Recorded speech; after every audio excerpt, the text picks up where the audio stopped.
சேலம் மாவட்டம் ஓமலூர் வட்டம் ஆர்சி செட்டிப்பட்டி ஏறக்குறைய தேசிய நெடுஞ்சாலை பக்கத்தில் இருக்கிற வெற்றிநகர்ல பேசிட்டு இருக்கோம்.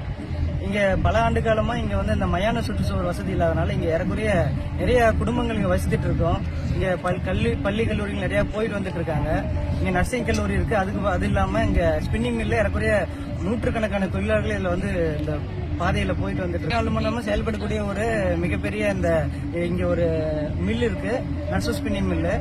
இங்க பாத்தீங்களா மிகப்பெரிய ஒரு போயிட்டு வரது பாதையில மிகப்பெரிய பாம்பு, பூச்சிகள், கீரிப்பிள்ளை இந்த மாதிரி தினமும் வந்து போற பாதையிலே இருக்கு. இது சம்பந்தமா நம்ம புகார் கொடுத்தா இன்னைக்கு வரைக்கும் நடவடிக்கை இல்ல. மாவட்ட ஆட்சியர் அலுவலகத்திலேயே இது சம்பந்தமா புகார் இருக்கு. ஏற்கனவே பல ஆண்டுகள் கோரிக்கையா நாங்க இந்த முன்வச்சு இந்த பிரச்சனைக்காக சொல்லியிருக்கோம். மயான சுற்றுச்சுவர் கட்டி தரேன்னு சொல்லி பல ஆட்சியாளர்கள் வந்து சொல்லிட்டு தான் இருக்காங்க. பட் இன்னைக்கு வரைக்கும் அதுக்கான முயற்சிகள் இல்ல. ஸ்ட்ரீட் லைட் இல்ல இந்த இடத்துல.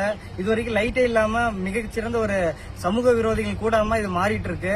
அதனால நாங்க வைக்கிற கோரிக்கை என்னன்னா, இங்க மயான சுற்றுச்சுவர் வேணும், மின்விளக்கு வசதி வேணும் அப்படின்னு சொல்லி கோரிக்கை வச்சுக்கிறேன். என்னுடைய பெயர் கார்த்திக்.